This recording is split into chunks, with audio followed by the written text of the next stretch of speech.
10th class के चौथे अध्याय के प्रीवियस वीडियो में हमने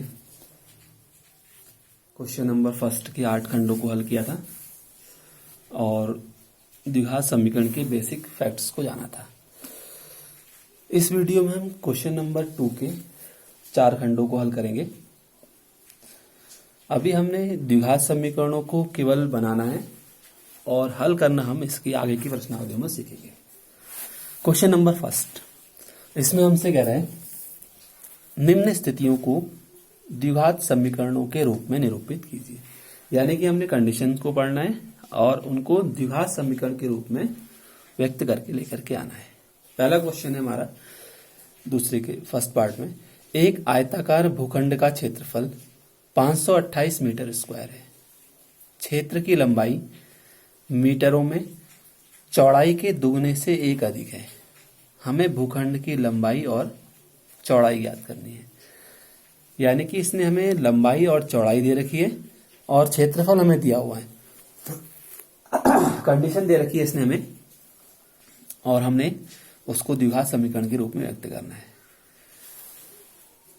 तो सबसे पहले हम मान लेते हैं, माना जो आयत है, आयताकार भूखंड है, उसकी चौड़ाई x मीटर है।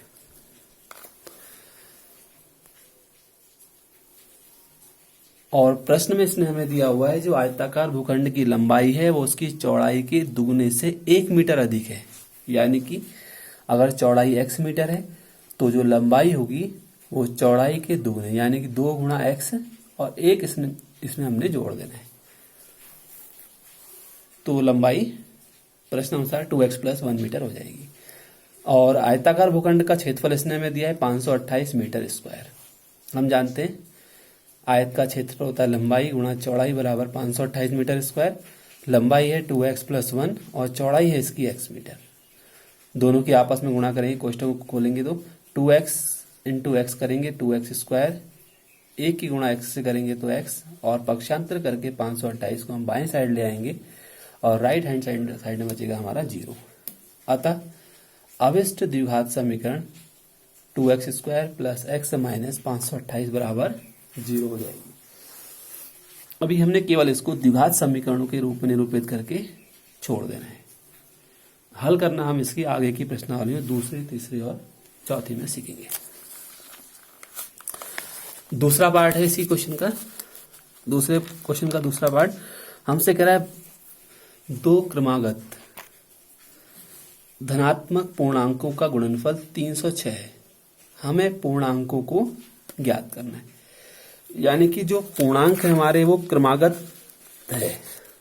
जैसे अगर हमने माना एक को x माना है,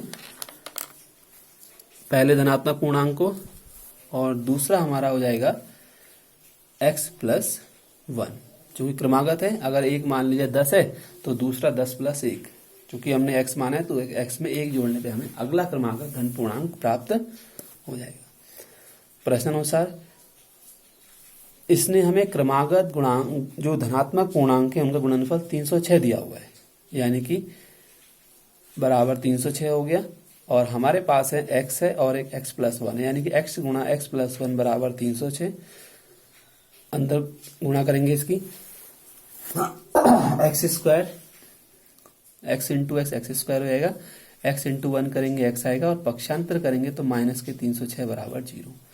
अतः अभिष्ट द्विघात समीकरण हो जाएगी x² + x - 306 बराबर 0। इसी का तीसरा खंड है। हमसे कह रहा है कि 3 वर्ष पश्चात, पहले क्वेश्चन को समझ लेते हैं। इसमें तीसरे खंड को कह रहा है रोहन की मां उससे 26 वर्ष बड़ी है। उनकी आयु का गुणनफल जो वर्षों में है अब से 3 वर्ष पश्चात 360 हो जाता है। हमें रोहन की वर्तमान आयु ज्ञात करनी है। यानी कि हमसे इसमें कह रहा है कि 3 वर्ष पश्चात रोहन और उसकी मां की जो आयु है उसका गुणनफल 360 हो जाएगा। तो हमें उनकी वर्तमान आयु ज्ञात करनी है। मान लेंगे, माना रोहन की वर्तमान आयु बराबर x वर्ष है और रोहन की माँ की वर्तमान आयु, चूंकि रोहन की माँ रोहन से 26 वर्ष बड़ी है इसलिए x प्लस 26 वर्ष हो जाएगी। प्रश्नानुसार 3 वर्ष पश्चात उनकी आयु का गुणनफल 360 हो जाता है। यानी कि 3 वर्ष पश्चात रोहन की आयु होगी x प्लस 3 और उसकी माँ की आयु होगी x प्लस 26 प्लस 3। यानी कि वर्तमान आयु में अगर हम 3 जोड़ देंगे तो हमें उनकी 3 वर्ष पश्चात की आयु प्राप्त हो जाएगी। पूर्व कहेगा तो माइनस करते हैं, पश्चात में हमेशा जोड़ते हैं। तो x प्लस 3 गुणा x प्लस 29, ये हमारा परिणाम आएगा। 3 हमने जब इसमें जोड़ा तो बराबर 360। बाएं पक्ष में दोनों कोष्टकों के अंदर गुणा करेंगे, x गुणा x x स्क्वायर, x गुणा 29 29x, 3 गुणा x 3x और 3 गुणा 29 करेंगे तो आ जाएगा 87 बराबर 360। और x स्क्वायर ऐसे ही रहा, 29x प्लस 3x 32x हो गया और 87 माइनस 360 करेंगे तो बचेगा माइनस के 373।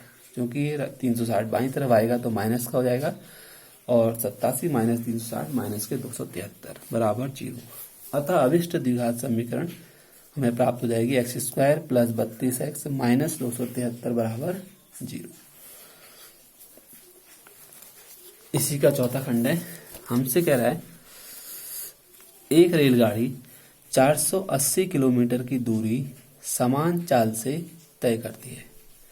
यदि इसकी चाल 8 किलोमीटर प्रति घंटा कम होती तो वह उसी दूरी को तय करने में 3 घंटे अधिक लेती। हमें रेलगाड़ी की चाल ज्ञात करनी है। यानी कि हमसे कह रहा है अगर हम किसी रेलगाड़ी की स्पीड को कम कर दें तो जो लिया गया समय होगा वो पहले लिए गए समय से 3 घंटा अधिक होगा। यानी कि जब हम किसी भी चीज की स्पीड को कम कर देंगे तो टाइम ज्यादा लगेगा।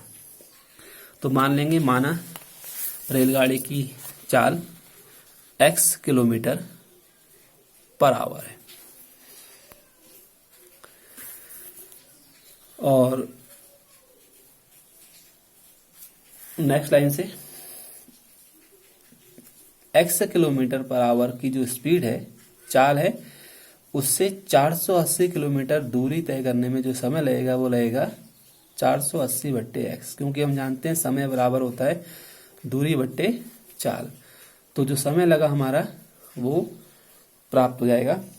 समय लगा 480 बट्टे x, क्योंकि दूरी 480 है और चाल हमारी x है। उसके बाद अगली कंडीशन क्या कह रहा है, यदि हम रेलगाड़ी की स्पीड को x माइनस 8 कर दें, यानी कि रेलगाड़ी की जो स्पीड है उसको 8 किलोमीटर पर आवर कम कर दें, तो पहले कितनी थी स्पीड x थी, अब हमने जो स्पीड करी उसकी वो x minus 8 kilometre per hour कर दी। तब 480 किलोमीटर दूरी तय करने में लगा समय बराबर दूरी बट्टे 4, यानी कि 480 बट्टे x माइनस 8। प्रश्नानुसार अब जो समय लगा, क्या कहना चाह रहा है हमसे, यदि रेलगाड़ी की जो चाल है वो 8 किलोमीटर पर आवर कम हो जाए तब उसी दूरी, यानी कि दूरी हमारी वही है 480, पहले भी वही थी और दूसरी कंडीशन में भी वही थी, यानी कि स्पीड को हमने कम करा तो दूरी वही है, उसी दूरी कह रहा है। तो उसी दूरी को तय करने में 3 घंटा अधिक लगेगा। तो जो ये समय है वो बराबर पहले लिया गया समय ये और प्लस का 3 हो जाएगा, क्योंकि 3 घंटे अधिक का समय लग रहा है। उसके बाद हमने पक्षांतर किया, इस पक्ष को हम दाईं तरफ लेकर के आए। 480 बट्टे x माइनस 8 माइनस के 480 x बराबर 3। 480 इन दोनों में से हमने कॉमन ले लिया, कोष्टक में बचेगा 1 बट्टे x माइनस 8 माइनस के 1 बट्टे x बराबर के 3। और जो 480 है उसको हमने क्रॉस मल्टीप्लाई में यहाँ पहुंचा दिया भाग में, 3 बट्टे 480 हो जाएगा। और यहाँ एलसीएम ले लिया लेफ्ट हैंड साइड में, x इंटू एक्स माइनस 8, और जब एलसीएम लिया तो x यहाँ आ जाएगा और माइनस आएगा x माइनस 8, यानी कि हमने माइनस की गुणा भी कर दिया, माइनस x प्लस के 8। इस राशि को हमने इसके हर में पहुंचा दिया क्रॉस मल्टीप्लाई में और इसका एलसीएम लिया x into x minus 8। X की गुणा 1 से करेंगे x आएगा माइनस x माइनस 8, जो कि माइनस चिन्ह है हमने अंदर कोष्टक खोल दिया है, माइनस एक्स प्लस के 8 हो जाएगा। माइनस एक्स से एक्स कट जाएगा, बचेगा 8 बट्टे एक्स गुणा एक्स माइनस 8 करेंगे तो एक्स स्क्वायर माइनस 8x बचेगा। और 3 से इसको कैंसिल कर देंगे 480 को, बचेगा 1 बट्टे 160। और क्रॉस मल्टीप्लाई करने पर एक्स स्क्वायर माइनस 8x की गुणा 1 से होगी, ऐसे रहेगा।